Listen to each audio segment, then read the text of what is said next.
Bismillahirrahmanirrahim. Assalamualaikum warahmatullahi wabarakatuh. Perkenalkan, nama saya Kak Ihsan Dwi Putra Satyadi. Di sini kakak sebagai mentor dari Bimba SK.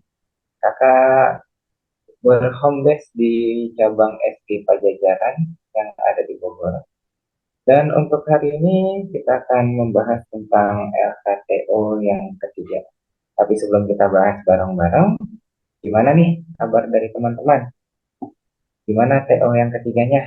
Kira-kira susah apa enggak nih?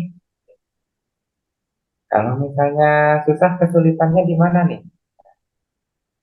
Jadi kalau misalnya nanti ada kesulitan atau misalnya ada yang belum paham atau belum mengerti, nanti bisa kalian tanyakan langsung bersama dengan kakak tentor, bisa dengan kakak ataupun dengan kakak tentor yang lain yang mengajar ya. Baik itu dari penalaran umum, penalaran kuantitatif, penalaran matematik, literasi Indonesia, Inggris, dan yang lainnya. Gitu. Dan untuk hari ini bersama kakak, kita akan membahas tentang materi penalaran umum yang sudah kalian atau teman-teman kerjakan di tryout yang ketiga. Nah, di sini teman-teman bisa melihat ya, ada tentang soal LKTO yang ketiga dari penalaran umum. Di sini soalnya didapatkan dari Windows SK ya. Dan kakak akan coba membantu teman-teman untuk membahas tentang soal dari penalaran umum yang sudah teman-teman kerjakan kemarin.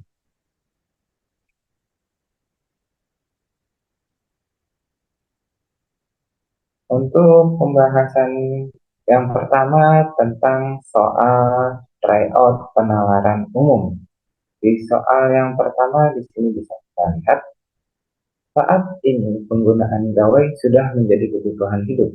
Gawai dapat digunakan untuk melakukan komunikasi jarak jauh secara nyaman dan untuk mengakses informasi dengan mudah. Akan tetapi, gawai dapat menyebabkan seseorang sering lupa waktu dan mengalami ketergantungan terhadap gawai. Kita baca soalnya. Berdasarkan informasi tersebut, manakah pernyataan berikut yang pasti benar? Seperti itu ya.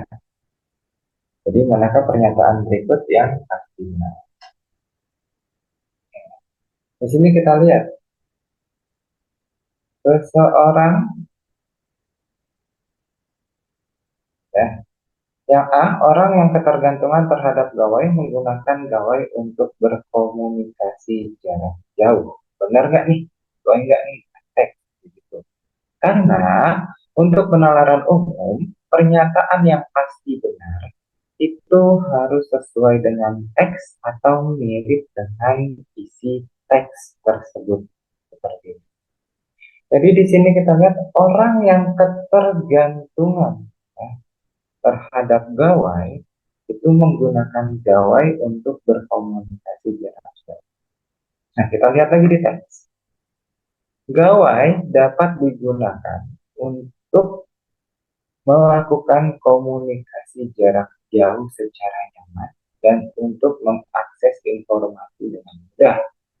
Akan tetapi, gawai dapat menyebabkan seseorang sering lupa waktu dan mengalami ketergantungan. Nah, jadi untuk opsi yang A, orang yang ketergantungan terhadap gawai menggunakan gawai untuk berkomunikasi jarak jauh ini masih belum tepat. Karena apa? Karena tidak semua orang yang berkomunikasi untuk jarak jauh itu pastinya ketergantungan terhadap gawai. Jadi seperti itu. Ya, kenapa bisa dibilang seperti itu? Karena di sini gawai dapat menyebabkan seseorang. Artinya tidak semua orang. Pasti dari 10 orang itu hanya beberapa orang yang ketergantungan. Jadi seperti itu. Ya. Dan gawai secara fungsi memang dapat digunakan untuk melakukan komunikasi jarak jauh secara aman. Jadi untuk yang A ini masih kurang tepat. Seperti itu. Oke. Nah, sekarang kita lihat yang B. Sebagian pengguna gawai menjadi lupa waktu dan ketergantungan. Sebagian pengguna gawai menjadi lupa waktu dan ketergantungan. Ini bisa menjadi opsi yang mendekati benar. Kenapa? Karena gawai menyebabkan seseorang sering lupa waktu dan mengalami ketergantungan terhadap gawai. Jadi dapat menyebabkan, artinya memang sebagian orang ada yang dapat menyebabkan lupa waktu dan ketergantungan, tapi sebagiannya lagi tidak. Seperti itu. Yang C, fitur yang terdapat pada gawai dapat menyebabkan seseorang sering lupa waktu. Nah, fitur ya kita kata fitur di teks ini itu tidak dicantumkan atau tidak ada informasi di dalam teks tentang fitur yang terdapat pada gawai. Jadi untuk opsi C ini kurang tepat. Kenapa? Karena tidak sesuai atau tidak ada informasi di dalam teks tersebut. Yang D, komunikasi jarak jauh dengan menggunakan gawai harus dibatasi untuk menghindari ketergantungan terhadap gawai. Nah, di sini komunikasi jarak jauh dengan menggunakan gawai harus dibatasi untuk menghindari ketergantungan terhadap gawai. Namun di sini kita lihat yang dapat menyebabkan seseorang lupa waktu dan mengalami ketergantungan terhadap gawai itu adalah tentang gawai itu sendiri, bukan tentang komunikasinya. Jadi seperti itu. Jadi gawai memang dapat digunakan untuk komunikasi jarak jauh sesuai dengan kalimat 2. Tapi di kalimat terakhir, yang menyebabkan seseorang lupa waktu dan mengalami ketergantungan bukan akibat komunikasi, tetapi akibat penggunaan dari gawai itu sendiri. Jadi komunikasi jarak jauh menggunakan gawai harus dibatasi, ini juga kurang tepat. Ya. Apalagi di teks itu tidak dijelaskan atau tidak ada informasi di mana akibat komunikasi gawai ya itu menyebabkan ketergantungan. Jadi seperti itu. Dan opsi yang E, gawai digunakan bagi seseorang untuk pemenuhan kebutuhan hidup. Nah, di sini di kalimat pertama, saat ini penggunaan gawai sudah menjadi kebutuhan hidup. Jadi saat ini penggunaan gawai sudah menjadi kebutuhan hidup, artinya hampir semua orang pasti memiliki gawai atau handphone. Ya, seperti itu. Jadi kalau untuk yang E, gawai digunakan bagi seseorang sebagai pemenuhan kebutuhan hidup, ini masih kurang tepat. Ya, kenapa? Karena memang gawai pada kalimat pertama itu sudah menjadi kebutuhan hidup, bukan lagi sebagai pemenuhan dari kebutuhan hidup. Jadi memang sudah sebagai kebutuhan hidup, ya, seperti itu. Artinya tidak bisa lagi kita pisahkan dari kehidupan. Gitu. Maka dari pembahasan kita untuk nomor 1, ini jawaban yang paling tepat itu adalah yang B. Jadi jawaban B ini pasti benar. Kenapa? Karena masih sesuai atau sama dengan teks yang terdapat pada kalimat terakhir. Itu gawai dapat menyebabkan seseorang sering lupa waktu dan mengalami ketergantungan terhadap gawai.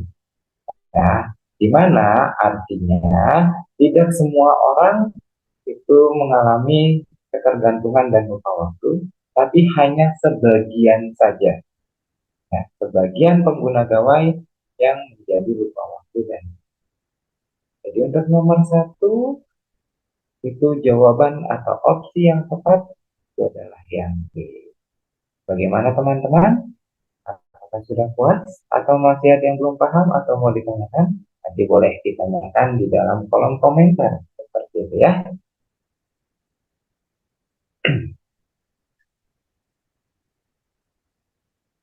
Sekarang kita lanjut untuk pembahasan soal nomor 2.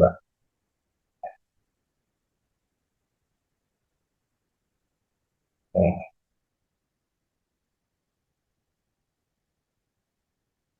Pembahasan soal nomor 2.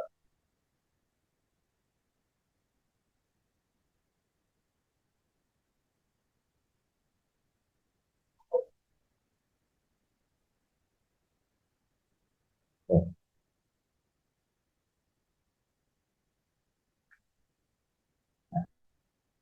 Soal nomor 2, orang yang mengalami sakit kepala memiliki resiko terjadinya gangguan penglihatan.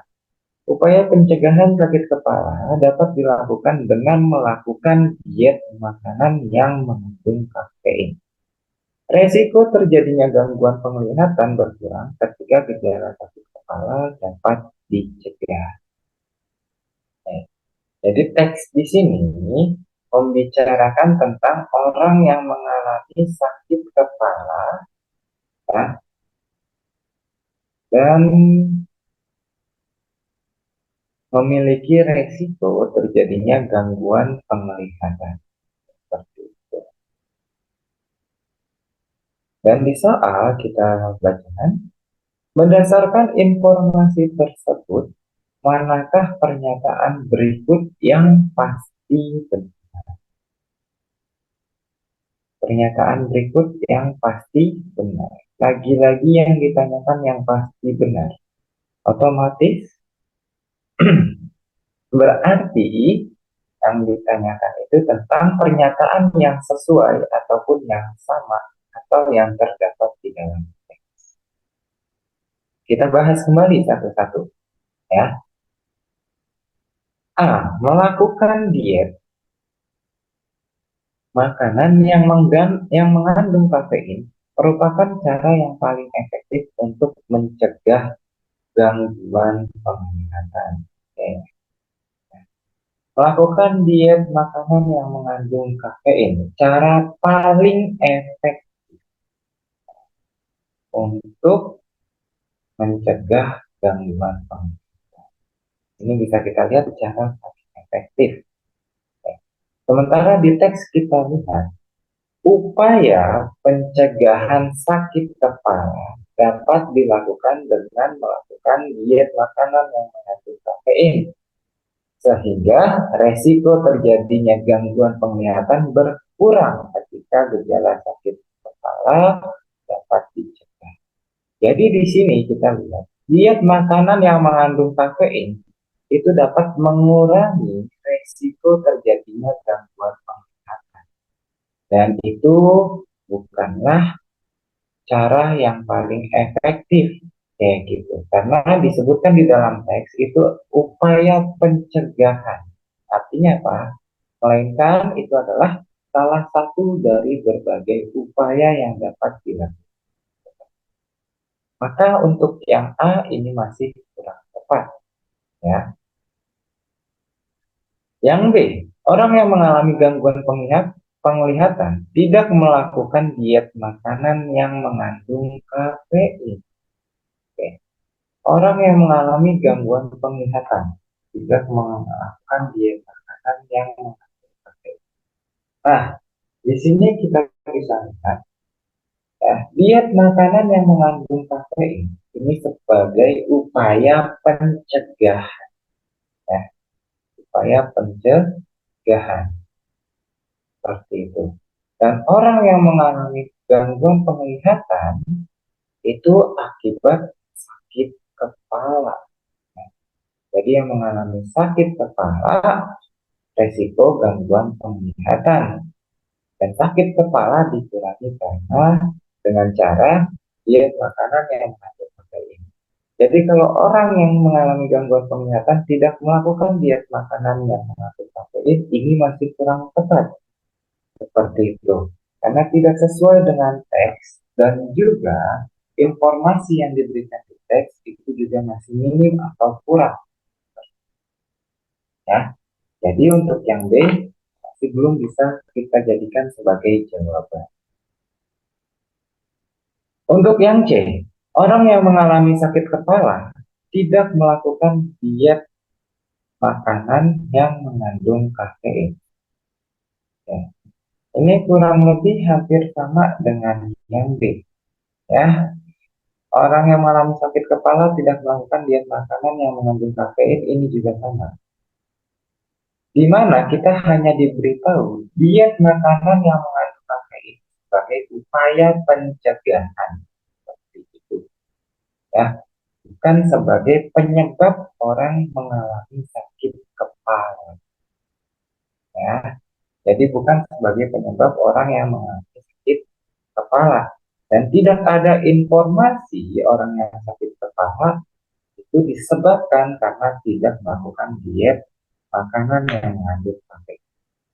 Oleh sebab itu, untuk nomor 2, jawabannya C masih belum dapat kita pilih.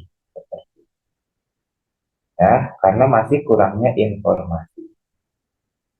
Untuk yang D, orang yang mengalami gangguan penglihatan akan sembuh dengan melakukan diet makanan yang mengandung kafein. Nah, di sini ada kata akan sembuh seperti itu. Sementara pada teks, diet makanan yang mengandung kafein itu sebagai upaya pencegah, ya, sebagai upaya pencegahan, kayak gitu.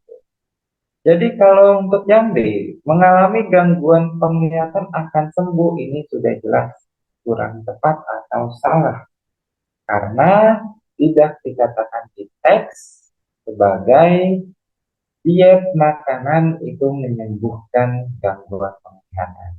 Ya, jadi untuk opsi D jangan kalian pilih.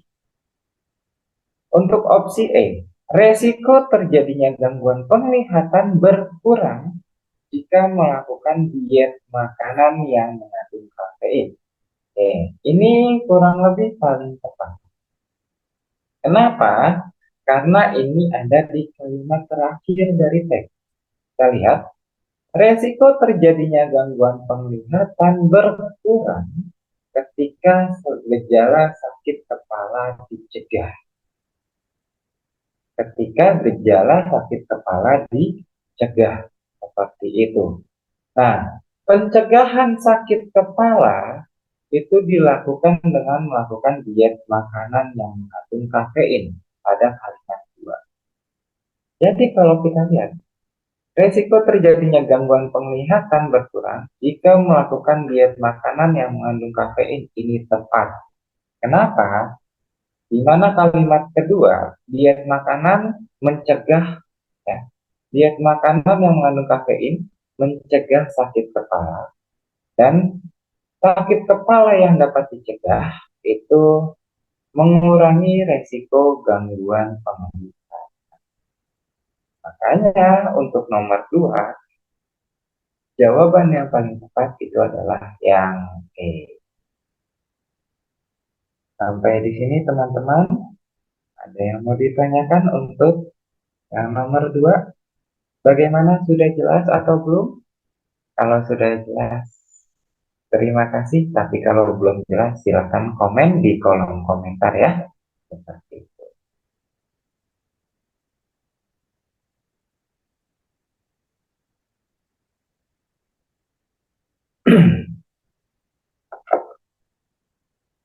Oke, selanjutnya akan kita bahas soal penalaran umum yang nomor.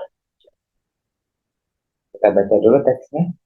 Beberapa minyak memiliki kandungan bermanfaat bagi kesehatan kulit, sehingga digunakan sebagai bahan baku untuk produk kesehatan kulit. Minyak kelapa adalah salah satu varian yang memberikan efek antiinflamasi yang dapat mengurangi jerawat. Seperti itu. Dan untuk nomor 3 yang ditanyakan, lagi-lagi itu adalah pernyataan yang pasti benar. Jadi untuk nomor 3, soalnya berdasarkan informasi tersebut, manakah pernyataan berikut? Nah, pernyataan berikut yang pasti benar otomatis akan memiliki pernyataan yang sama atau yang sesuai dengan teks. Ya, seperti itu. Kita bahas sekarang opsinya satu persatu. A. Minyak kelapa mengandung antiinflamasi yang paling ampuh untuk menjaga kesehatan kulit. Seperti itu. Gimana nih? Sekarang kita lihat ya di teks. Minyak kelapa adalah salah satu varian yang memberikan efek inflamasi yang dapat mengurangi jerawat. Nah, jadi di sini jelas dia dikatakan sebagai salah satu varian, ya, bukan yang paling ampuh. Jadi kata yang paling ampuh ini sudah berbeda dari teks, makanya sudah pasti untuk opsi A ini salah. Jangan kalian pilih. Yang B, kesehatan kulit makin terjaga jika menggunakan minyak kelapa. Nah, kita lihat. Minyak kelapa adalah salah satu varian yang memberikan efek anti-inflamasi yang dapat mengurangi jerawat. Seperti itu, ya.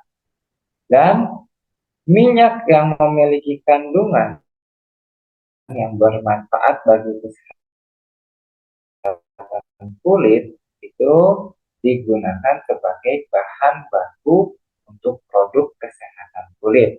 Nah, jadi di sini sudah jelas minyak yang memiliki kandungan manfaat bagi kesehatan kulit digunakan sebagai produk kesehatan kulit. Salah satu variannya yaitu minyak kelapa. Jadi kesehatan kulit makin terjaga jika menggunakan minyak kelapa ini tepat seperti itu. Ya, ini boleh kalian tandai dulu sambil kalian cek opsi-opsi yang lain. Karena kita bahas dulu yang C, D, dan E sisanya ya. Opsi C, semua minyak memiliki efek antiinflamasi yang berguna untuk kesehatan kulit. Semua minyak ya. Nah, kita lihat di teks kalimat pertama. Di kalimat pertama sudah jelas beberapa minyak. Nah, beberapa minyak artinya berarti bukan semuanya, hanya beberapa jenis saja atau hanya sebagian saja. Oleh karena itu, karena opsi C menggunakan kata semua, ini sudah pasti salah karena berbeda dari teks. Lanjut untuk yang D, minyak selain minyak kelapa dapat digunakan untuk produk kesehatan kulit. Nah, minyak selain minyak kelapa dapat digunakan untuk produk kesehatan kulit. Oke, untuk opsi yang D ini mungkin benar. Kenapa Kak? Mungkin. Karena untuk opsi yang D, selain minyak kelapa. Ya. Nah, tapi di teks itu kita kekurangan informasi. Kekurangan informasi, kenapa? Karena di teks hanya menjelaskan tentang minyak kelapa. Minyak selain kelapa itu tidak dijelaskan di teks. Seperti itu. Karena kurangnya informasi, maka ini belum tentu benar. Ya. Untuk yang D, ini jawaban atau opsi untuk mungkin benar. Ya. Dikarenakan kurangnya informasi minyak selain minyak kelapa. Yang E, kulit akan menjadi tidak sehat ketika tidak diberikan minyak kelapa. Otomatis ini kurang tepat ya. Kenapa? Kulit menjadi tidak sehat ketika tidak diberikan minyak itu. Nah, ini kurang tepat kenapa? Karena belum tentu kita hanya bisa menggunakan minyak kelapa saja. Karena ini adalah salah satu variannya seperti itu. Nah, di mana minyak kelapa pun juga memberikan efek antiinflamasi yang hanya membantu mengurangi jerawat seperti itu. Jadi belum pasti kulit akan menjadi tidak sehat, itu kurang tepat ya kalau tanpa atau tidak diberikan minyak. Nah, jadi untuk opsi yang ini kurang. Maka untuk nomor 3, ini opsi yang tepat itu adalah opsi yang B ya, yang masih sesuai ataupun pernyataannya berada atau sama dengan isi teks. Jadi seperti itu. Untuk soal nomor 3, ada yang mau ditanyakan dari teman-teman? Sudah paham semua dari teman-teman? Kalau sudah paham, alhamdulillah, berarti penjelasan kakak sudah jelas. Tapi kalau belum paham, boleh ditanyakan ya di kolom komentar.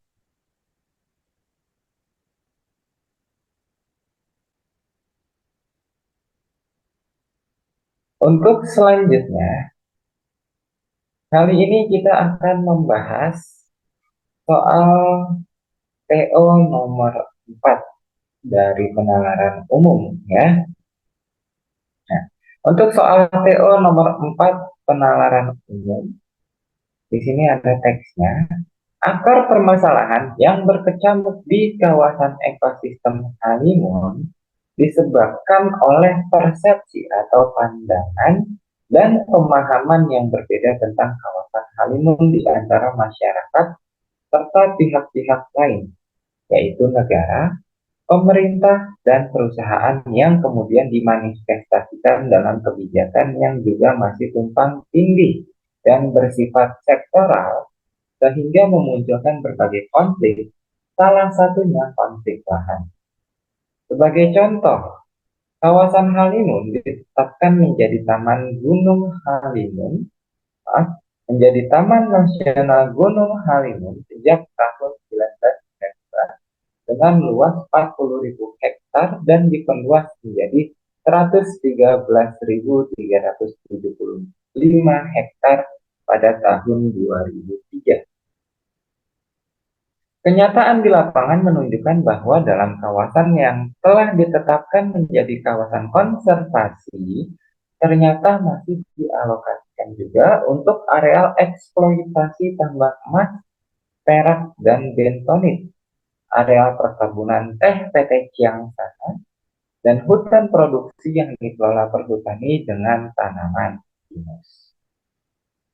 Jadi itu teks dari soal TO penalaran umum.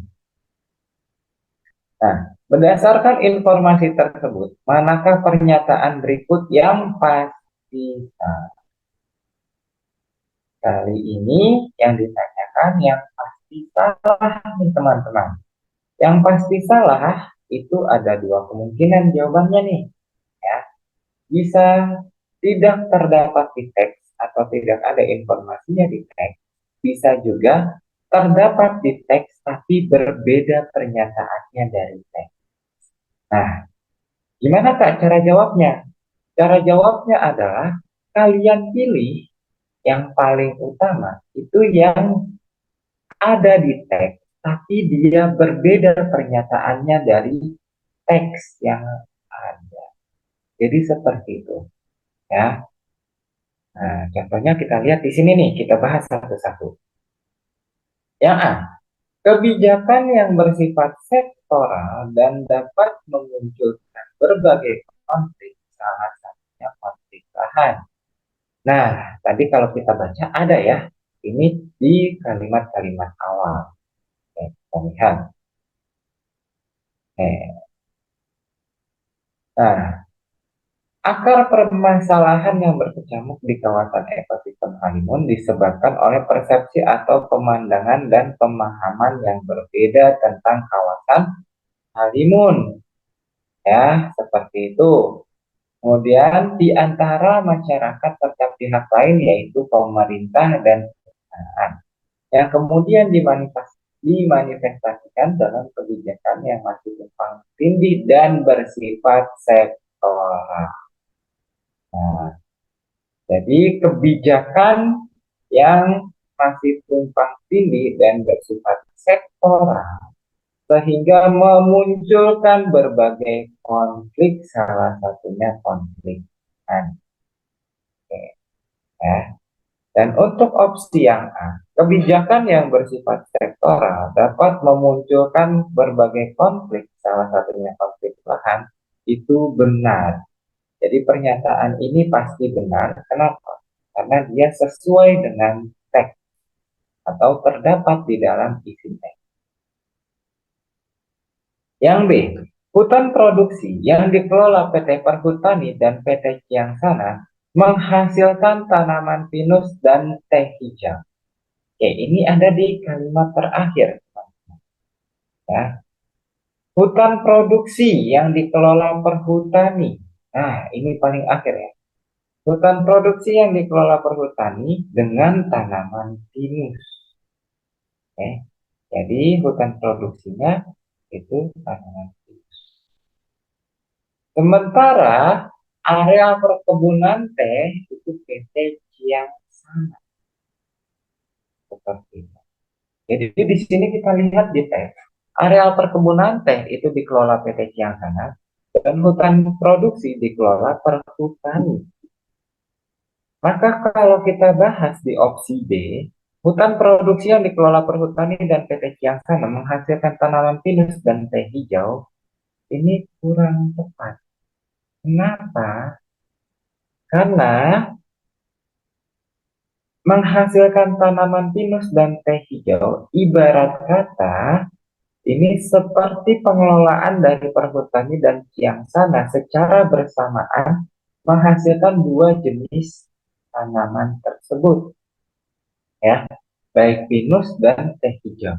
Padahal kalau kita tahu di teks, ya, atau berdasarkan teks, hutan produksi itu dikelola oleh Perhutani, ya, sementara perkebunan teh itu oleh PT. Jadi mereka hanya satu-satu, ya, tidak keduanya. Maka yang B ini terdapat di teks dan berbeda dari teks, ini pasti salah, ya. Tapi kita cek dulu nih. Jadi untuk yang B oleh teman-teman boleh ditandain dulu. Ini sudah jelas salah. Tapi kita cek juga yang lain. Opsi C, akar permasalahan yang berkecamuk di kawasan ekosistem halim disebabkan oleh persepsi antara masyarakat dan pemerintah. Nah, ini tadi ada di kalimat awal ya dari teks tersebut. Akar permasalahan yang berkecamuk ya, itu jelas di kawasan ekosistem Kalimun masih sama disebabkan oleh persepsi atau pandangan dan pemahaman yang berbeda antara masyarakat serta pihak lain yaitu negara atau pemerintah, seperti itu. Maka untuk opsi C ini masih sesuai teks, jadi dia pasti benar. Yang opsi D, berdasarkan kenyataan, kawasan yang telah ditetapkan menjadi kawasan konservasi masih dialokasikan untuk area eksploitasi tambang. Ini tadi juga ada ya di kalimat terakhir. Kenyataan di lapangan menunjukkan bahwa dalam kawasan yang telah ditetapkan menjadi konservasi ternyata masih dialokasikan juga untuk area eksploitasi tambang emas, perak, dan bentonit. Nah, maka untuk opsi D ini masih sesuai dengan teks, ini pasti benar pernyataan. Yang E, kawasan Halimun ditetapkan menjadi Taman Nasional Gunung Halimun sejak 1992 ya. 1992 seluas 40 hektar ini juga masih ada di teks. Ya. Taman Nasional Gunung Halimun sejak 1992 dengan luas 40 hektar. Maka opsi B itu juga pasti benar karena pernyataan sesuai dengan isi teks seperti itu. Maka pernyataan yang pasti salah atau yang berbeda isinya dari teks itu adalah yang B. Ya, kenapa? Karena yang B itu harusnya teks yang sana hanya perkebunan teh dan perhutani itu hutan produksi tanaman. Seperti itu teman-teman. Untuk pembahasan tryout yang ketiga tentang soal penalaran umum yang keempat. Kira-kira gimana nih teman-teman? Sudah puas dengan penjelasan kakak atau belum? Ya, kalau sudah puas dan sudah paham, tolong beri like-nya atau jempolnya. Tapi kalau belum paham, boleh silakan komen di kolom komentar ya.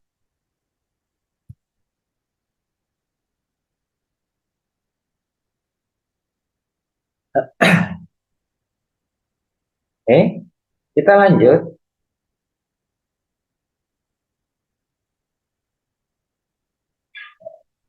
Kali ini kita akan membahas soal LKTO ketiga penalaran umum soal nomor 5. Seperti itu teman-teman. Dan di soal nomor 5 seperti biasa kita baca dulu teksnya. Pembakaran sampah rumah tangga menimbulkan asap tebal di permukiman penduduk. Banyak warga mengalami gangguan pernafasan karena asap tebal di pemukiman penduduk. Meskipun berbagai kegiatan sudah direncanakan, banyak warga tidak dapat berpartisipasi karena mengalami gangguan pernafasan. Nah, jadi dari sini teman-teman sudah bisa lihat ya, ini tentang pembakaran sampah rumah tangga yang menimbulkan asap tebal. Oke, sekarang kita baca soalnya teman-teman. Berdasarkan informasi di atas, manakah pernyataan di bawah ini yang benar? Jadi yang ditanyakan pernyataan yang benar. Pernyataan yang benar otomatis pernyataan yang terdapat di opsi itu sesuai dengan teks ya atau berdasarkan teks itu sama isinya dengan teks tersebut. Gitu. Nah, untuk nomor 5 kita bahas opsi A. Kebiasaan membakar sampah di pemukiman penduduk menyebabkan banyak warga mengalami gangguan pernafasan. Kita lihat ya. Kebiasaan membakar sampah di pemukiman penduduk menyebabkan warga mengalami gangguan pernafasan. Kita lihat ya. Pembakaran sampah rumah tangga menimbulkan asap tebal. Ya, kemudian banyak warga mengalami gangguan pernafasan karena asap tebal. Nah, berarti kalimat pertama dan kalimat kedua ini masih saling menjelaskan.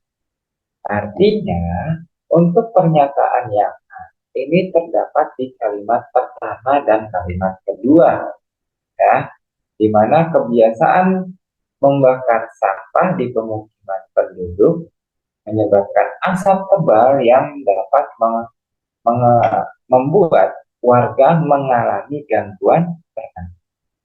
Oke, opsi A ini bisa dikatakan benar karena sesuai dengan teks. Oke, gitu.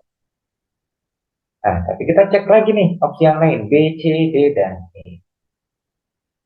B, banyak warga dapat berpartisipasi dalam berbagai kegiatan yang sudah direncanakan jika tidak ada asap tebal.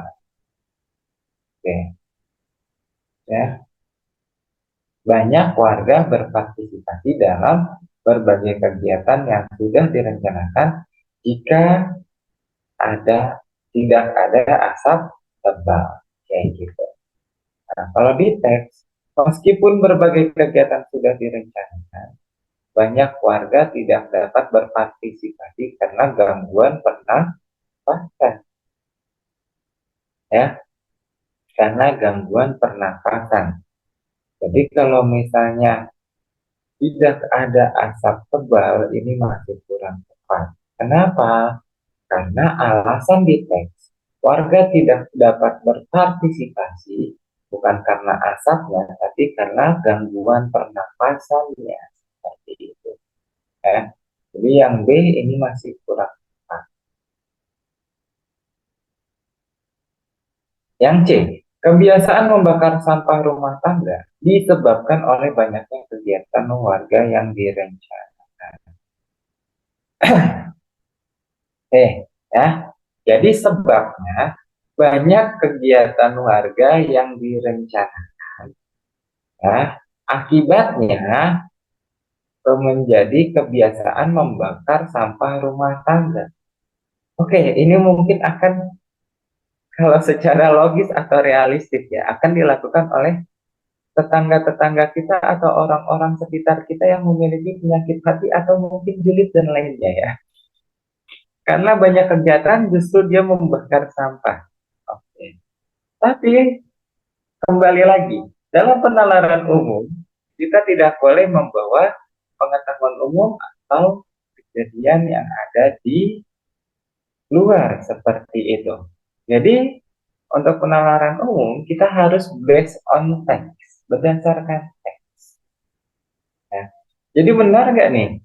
Ya, karena banyak atau sebab kegiatan warga yang banyak itu mengakibatkan menjadi adanya kebiasaan membakar sampah rumah tangga. Based on text ini kurang tepat. Kenapa? Karena sebabnya adalah pembakaran sampah rumah tangga. Gitu. Akibatnya banyak warga tidak dapat berpartisipasi. Maka untuk opsi C ini kurang. Opsi D, banyaknya kegiatan warga yang sudah direncanakan menyebabkan warga tidak sempat mengolah sampah dengan benar. Ya, untuk opsi D ini kalau kita realitakan ini sebenarnya karena warganya aja yang males ya. Nah, banyaknya kegiatan yang sudah direncanakan menyebabkan warga tidak sempat mengolah sampah dengan benar. Ini jelas tidak tepat. Karena tadi ya warga banyak mengolah sampah dengan cara dibakar seperti itu. Sehingga banyak kegiatan yang direncanakan tidak dapat dihadiri atau tidak dapat ikut berpartisipasi. Jadi yang D ini juga masih kurang tepat atau kurang sesuai pernyataannya dengan isi teks. Yang E, pemukiman penduduk diselimuti asap tebal ketika warga tidak berpartisipasi dalam kegiatan yang sudah direncanakan. Oke, ini jelas kebalik ya. Kenapa? Karena justru pemukiman penduduk ini diselimuti asap tebal, mengakibatkan warga tidak dapat berpartisipasi. Bukan ketika warga tidak berpartisipasi, itu salah. Ya, jadi seperti itu. Artinya ini sebab akibatnya kurang lebih terbalik. Makanya yang juga kurang tepat. Seperti itu ya.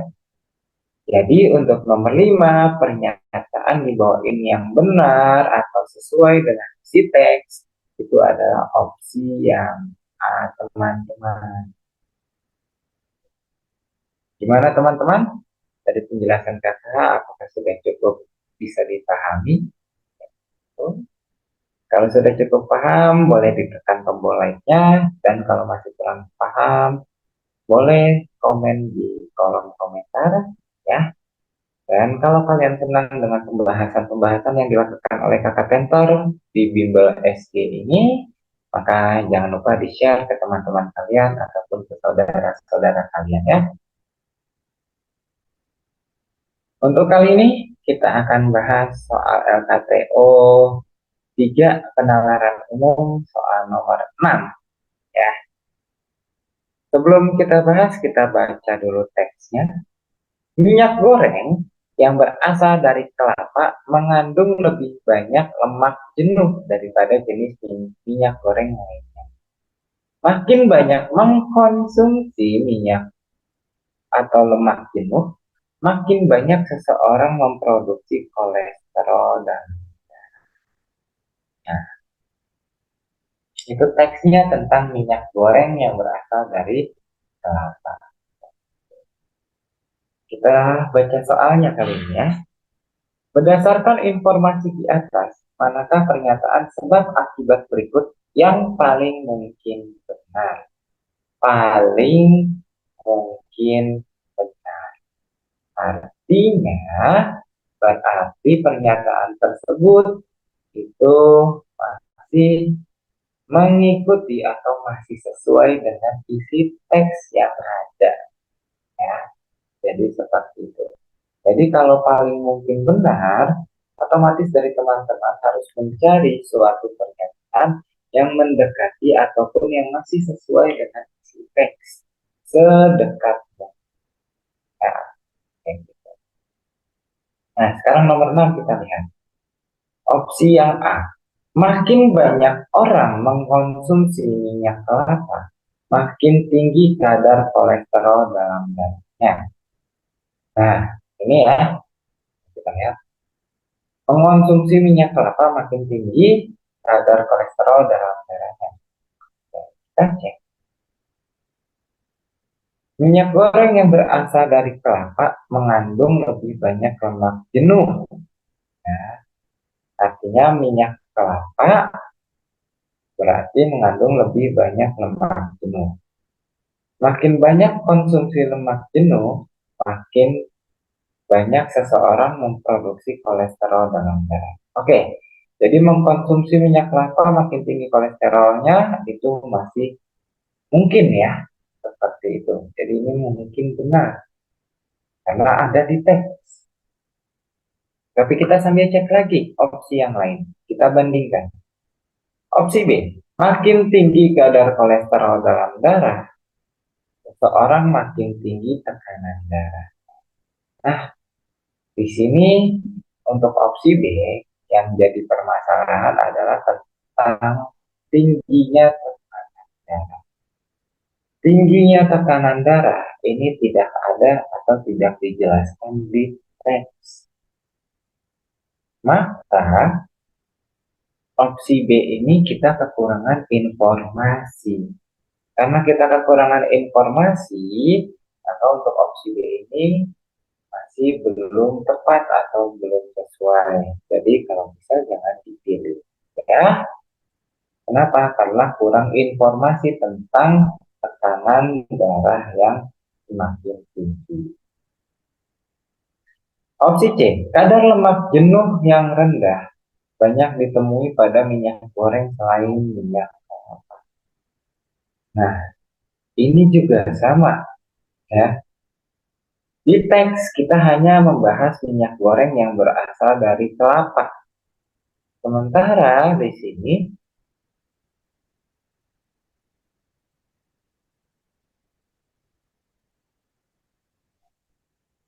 eh, sementara di sini yang dibahas itu adalah tentang lemak jenuh yang rendah ditemui pada minyak goreng selain minyak kelapa. Nah, ini kenapa teman-teman jangan dipilih? Karena sama seperti opsi B, ya. Kita kurang informasi ya yang diberikan dari teks. Artinya teks tidak menyediakan informasi tentang minyak goreng selain minyak kelapa yang kadar lemak jenuhnya lebih rendah. Jadi kita kekurangan informasi. Makanya untuk opsi opsi C ini jangan kalian pilih juga seperti itu. Lanjut, opsi D. Orang yang banyak mengonsumsi minyak kelapa cenderung mengalami gangguan kesehatan. Oke. Orang yang banyak mengonsumsi minyak kelapa cenderung mengalami gangguan kesehatan darah. Nah, ini juga bisa ya teman-teman Tapi sayangnya lagi-lagi dia menggunakan kata gangguan kesehatan daerah ya. Padahal di teks itu hanya ada penjelasan tentang memproduksi kolesterol dalam darah, bukan tentang gangguan kesehatan darah. Jadi seperti itu teman-teman.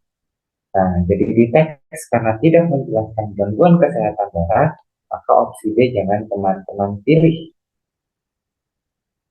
Opsi E, mengkonsumsi minyak kelapa sawit tidak menyebabkan peningkatan kadar kolesterol dalam darah. Ini sudah jelas ya teman-teman ya. Ini kurang tepat. Kenapa? Karena konsumsi minyak kelapa sawit tidak menyebabkan peningkatan kadar kolesterol. Tapi di sini kita lihat teman-teman, dia bilang minyak kelapa sawit. Ya. Sementara di teks, minyak goreng yang berasal dari kelapa. Dari kelapa berarti apa tuh teman-teman? Dari kelapa berarti bisa dari kelapa sawit ataupun kelapa yang lain. Nah, kalau dia bilang dari kelapa banyak mengandung lemak jenuh dan meningkatkan kadar kolesterol, tapi kalau di sini kelapa sawit tidak menyebabkan peningkatan kadar kolesterol, itu jelas berbeda dari teks ya teman-teman. Maka otomatis pernyataan E ini sudah pasti salah karena berbeda dari. Untuk itu, soal nomor 6 LKPO 3 penawaran umum, opsi yang paling tepat adalah yang ya. Kenapa? Karena opsi yang A ini masih sesuai pernyataannya dengan yang ada di teks. Gimana dari teman-teman semua untuk penjelasan kakak tentang soal nomor 6? Ada yang mau ditanyakan atau sudah paham? Kalau sudah paham, boleh di like ya teman-teman. Dan kalau masih belum paham atau kurang puas, boleh tulis komentar di kolom komentar. Ataupun kalau kalian sudah puas ataupun kalian senang dengan pembahasan yang dilakukan oleh kakak mentor, itu jangan lupa di-share videonya ke teman ataupun ke saudara-saudara kalian semua ya. Untuk kali ini kita akan bahas soal LKPO 3 tentang penawaran umum yang nomor 7. Nah, untuk pembahasan kali ini kita baca dulu teksnya tentang kebutuhan air akan terus meningkat seiring bertambahnya jumlah penduduk. Tapi ironisnya, ketersediaan air bersih yang layak konsumsi malah semakin menipis. Itu berarti bahwa suatu saat nanti penduduk Indonesia akan semakin sulit mendapatkan air bersih. Nah, solusinya menurut mantan pengurus Satuan Kerja Balai Besar Wilayah Sungai Ciliwung Cisadane, Dadang Hermawan, adalah mengoptimalkan pemanfaatan air hujan. Sayangnya, air hujan yang semestinya bisa menjadi solusi malah menjelma menjadi buah simalakama. Saat kemarau, masyarakat teriak-teriak kekurangan air. Ketika musim hujan datang, masyarakat juga teriak-teriak karena kebanjiran, katanya. Oke, jadi di paragraf 1, di sini membahas tentang kebutuhan air yang terus meningkat seiring bertambahnya jumlah penduduk. Ya, itu gagasan utamanya. Kita lanjut ke paragraf kedua. Hal itu bisa terjadi, katanya, lantaran maraknya alih fungsi hutan menjadi perkebunan, perumahan, dan keperluan lainnya. Itu pula lah yang mengakibatkan resapan air tidak berfungsi secara optimal. Dadang memaparkan sebagian besar air hujan semestinya meresap ke dalam tanah untuk menjadi cadangan. Akan tetapi, yang terjadi malah sebaliknya. Saat ini 70% air hujan itu tergenang di permukaan sebelum dialirkan ke lautan. Otomatis hanya 30% yang meresap, padahal idealnya tidak semua air hujan dialirkan ke sungai. Malahan akan lebih baik jika air hujan tersebut bisa ditampung. Oke, jadi untuk di paragraf kedua ini gagasan utamanya tentang maraknya alih fungsi lahan, ya, sehingga resapan air tidak optimal, dan itu dijelaskan pada kalimat-kalimat penjelas berikutnya. Nah, untuk soal nomor 7, pernyataan yang tepat mendukung narasi pada paragraf pertama. Dan jadi di sini kita disuruh mencari suatu pernyataan yang tepat untuk mendukung narasi pada kedua paragraf tersebut. Kayak gitu. Kalau mendukung narasi berarti harus sesuai ya, ataupun ya masih kepemahaman dengan kedua paragraf atau isi dari paragraf tersebut. Oke, nah, untuk kali ini kita bahas opsinya. Untuk yang A, ketersediaan air seringkali tidak diimbangi dengan prasarana. Ya, ketersediaan air ini memang ada di paragraf pertama, ya, tentang kebutuhan air yang terus itu, di mana ketersediaan air bersihnya semakin menipis. Tidak diimbangi dengan sarana dan prasarana. Oke, sarana prasarana berarti ini tentang sarana-sarana ataupun suatu keterangan di mana pemerintah itu menyiapkan suatu wadah untuk bisa mengimbangi kebutuhan air yang dibutuhkan oleh para penduduk seperti itu. Padahal dari pemerintah itu juga sudah ada PDAM ya, secara kalau kita mengambil pengetahuan umum dari luar. Tapi kalau berdasarkan teks di sini yang dibahas tentang alih fungsi hutan, bukan tentang sarana prasarana yang diberikan oleh pemerintah. Jadi untuk yang A ini masih kurang tepat. Yang B, ketersediaan air hujan meningkat terus seiring langkanya air bersih. Ketersediaan air hujan. Di sini dibahas paragraf pertama tadi gagasan utamanya tentang air bersih, ya, kebutuhan air bersih yang terus meningkat. Kayak gitu. Air hujan masih tersedia itu memang dijelaskan di paragraf kedua, ya, tapi ini tidak mendukung. Kenapa?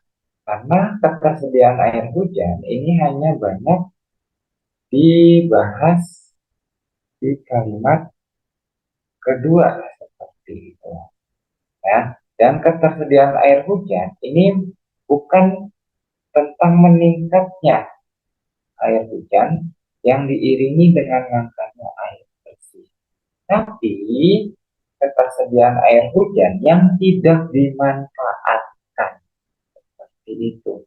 Tidak dimanfaatkan. Kenapa? Karena banyaknya alih fungsi lahan atau alih fungsi hutan yang dibahas di paragraf kedua, kayak gitu. Sehingga penyerapan atau pemanfaatan air hujan itu tidak optimal. Ya, maka untuk yang B ini masih kurang tepat seperti itu. C. Meningkatnya populasi memicu kebutuhan akan air bersih. Meningkatnya populasi memicu kebutuhan akan air bersih. Oke.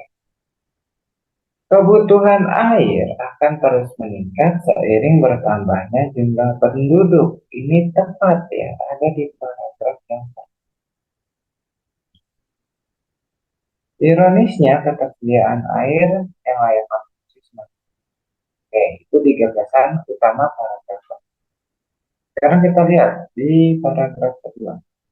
Maraknya alih fungsi hutan menjadi perkebunan, perumahan, dan keperluan lainnya mengakibatkan resapan air tidak berfungsi secara optimal. Kalau yang C, meningkatnya populasi memicu kebutuhan akan air bersih, ini cocok ya. Kenapa cocok? Karena di paragraf pertama itu sangat jelas dijelaskan pada gagasan utama atau ide pokok. Sementara di paragraf kedua dijelaskan juga pada ide pokoknya tapi dengan jenis kalimat yang berbeda. Di mana kalimat berbeda adanya alih fungsi hutan menjadi perkebunan, perumahan, dan keperluan lain. Artinya, alih fungsi itu bisa terjadi terutama untuk perumahan karena peningkatan populasi. Seperti itu. Berarti untuk yang C ini kurang lebih sesuai dengan narasi yang diberikan ya, atau mendukung. Tapi kita lihat lagi nih, sisanya tinggal D dan E. Untuk yang D, penampungan air dibutuhkan untuk mengatasi kekurangan air bersih.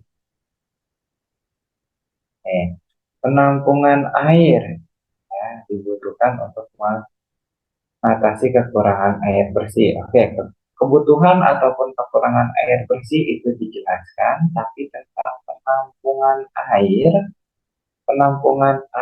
itu tidak dijelaskan ya. Kalau penampungan air itu berarti masyarakat menampung air hujan ataupun yang lain. Tapi di sini tentang hilangnya daerah resapan air ataupun daerah resapan air yang tidak berfungsi secara optimal. Bukan tentang penampungan air pada dua. Jadi ini masih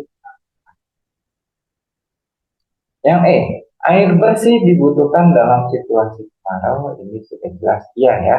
Tapi ini tidak mendukung narasi. Karena di narasi itu tentang kebutuhan air bersih yang terus meningkat akibat bertambahnya jumlah penduduk.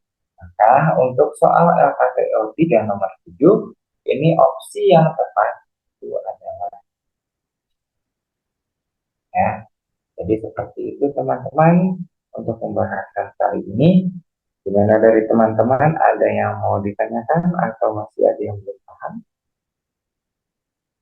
Nah, kalau misalnya masih belum paham atau kurang paham, boleh tulis di kolom komentar. Tapi kalau sudah paham dan senang dengan pembahasan kali ini, jangan lupa di like dan di share ya, serta di komen juga ya, yang baik-baik kalau kalian senang dengan pembahasan. Kita lanjut untuk pembahasan soal LKTO 3 penalaran umum soal nomor 8. Dari segi nalar, nalar ilmu atau nalar logika, cara pengobatan panas telapak tangan memang sulit dimengerti dan tidak mudah dicerna oleh akal orang awam. Namun, bagi yang berperhatian, apalagi yang sudah mendalami konsep pengobatan panas telapak tangan, tentu saja cara pengobatan itu memang beralasan dengan dukungan pengetahuan yang metodis. Panas tubuh orang normal senantiasa berkisar pada kisaran 37 derajat Celcius. Terpeliharanya nilai normal suhu tubuh tersebut semata-mata oleh adanya mekanisme sistem keharmonisan tubuh. Dalam hal tertentu antara lain oleh takut, resah, cemas, kaget, demam, tubuh manusia dapat berubah ya, seperti itu. Jadi itu juga dialami oleh teman-teman ya, di mana pengaruh emosi juga sangat berpengaruh terhadap apa namanya panas tubuh. Nah, tapi di sini kita bahas tentang soal nomor 8. Soal nomor 8, pernyataan berikut yang sesuai dengan isi paragraf adalah. Oke, jadi kita mencari pernyataan yang sesuai dengan isi paragraf. Kita lihat ya A. Terapi panas telapak tangan termasuk pengobatan tradisional yang tidak masuk akal. Gimana nih teman-teman?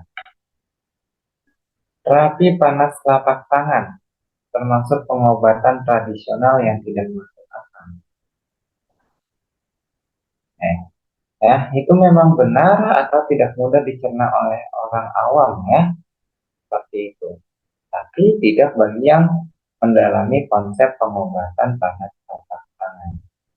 Nah, tapi isi di paragraf ini itu menjelaskan tentang bagaimana pengobatan panas telapak tangan ini itu bekerja dengan baik. Ya, jadi untuk yang A, kalau isi paragrafnya tentang pengobatan tradisional yang tidak masuk akal, ini kurang tepat. Kenapa? Karena di kalimat penjelasnya itu dijelaskan bagaimana pengaruh dari panas telapak tangan ini bisa bermanfaat seperti itu atau bereaksi dalam peristiwa. Yang B, terapi panas terapi panas tangan termasuk cara pengobatan yang tidak dapat dipelajari dari segi keilmuan. Oke. Di teks atau di paragraf tersebut kita lihat ya, yang sudah mendalami konsep pengobatan panas telapak tangan, tentu saja cara pengobatan itu memang beralam dengan dukungan pengetahuan yang metodis. Artinya, berarti pengobatan panas telapak tangan itu dapat dipelajari dengan secara keilmuan. Itu dijelaskan di kalimat-kalimat seterusnya ya, di mana tentang suhu tubuh dan regulasi dalam proses pemeliharaan suhu tubuh. Lanjut yang D. Maaf, kita lewat opsi C terlebih dahulu ya. Terapi panas telapak tangan merupakan cara pengobatan yang dapat dipertanggungjawabkan secara ilmiah. Dipertanggungjawabkan secara ilmiah di teks ini masih belum ada ya. Secara ilmiahnya itu bagaimana dari cara pengobatan yang dapat dipertanggungjawabkan. Artinya apa? Artinya masih belum dilakukan secara ilmiah atau dilakukan penelitian secara ilmiah. Artinya di teks tidak menjelaskan bagaimana pertanggungjawaban secara ilmiah tentang terapi panas telapak tangan tersebut. Sekarang kita lihat yang D. Terapi telapak tangan dapat dimengerti oleh orang awam dengan dukungan pengetahuan yang metodis. Ini tepat ya. Nah, kenapa tepat dibandingkan dengan yang C? Karena kalau yang C secara ilmiah artinya harus ada penjelasan ilmiahnya atau dari penelitiannya. Sementara kalau yang D, ini kenapa bisa kakak bilang tepat?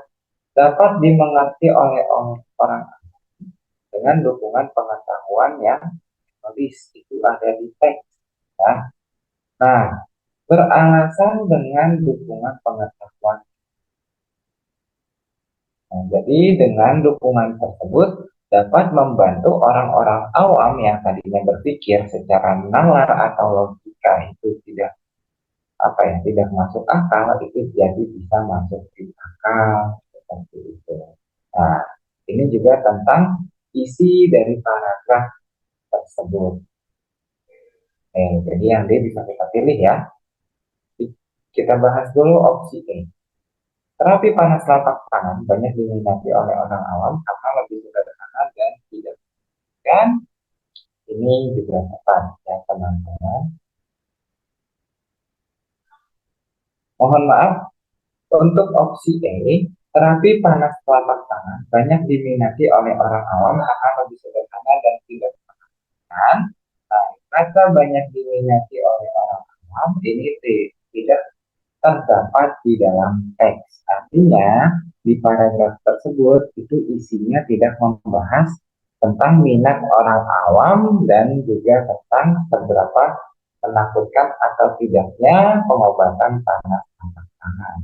Jadi untuk opsi E ini masih kurang tepat. Ya. Jadi pernyataan yang sesuai dengan isi paragraf itu terdapat pada opsi D, di mana pada opsi D itu memang isi dari paragraf yang ada di nomor 8. Seperti itu teman-teman ya. Sampai sini ada yang mau ditanyakan, silakan. Kalau tidak ada yang ditanyakan, berarti kalian sudah paham ya. Dan kalau sudah paham, jangan lupa di like, comment, and share-nya ke teman-teman kalian. Tapi kalau kalian juga belum paham, boleh ditulis di kolom komentar untuk penjelasan yang ingin kalian tanyakan lanjut ataupun yang belum kalian tahu ya teman-teman. Oke, bagaimana teman-teman dengan pembahasan LKTO kali ini bersama Kakak Kak Ihsan tentang soal penalaran umum? Semoga apa yang Kakak sampaikan penjelasan tentang soal-soal atau pembahasan dari soal ini dapat teman-teman pahami dengan baik dan bermanfaat untuk teman-teman nantinya dalam mengerjakan soal-soal SNBT. Seperti itu ya teman-teman. Terima kasih atas perhatian dari teman-teman. Semoga bermanfaat apa yang kakak berikan untuk kalian semua. Tetap semangat, tetap berusaha untuk meraih universitas yang kalian mimpikan dan kalian inginkan beserta dengan jurusan yang kalian mau. Semoga sukses, semoga lulus dan masuk di universitas dan jurusan yang kalian inginkan ya. Sampai di sini dulu teman-teman pertemuan dengan kakak dan pembahasan soal LKTO kali ini. Terima kasih. Assalamualaikum warahmatullahi wabarakatuh.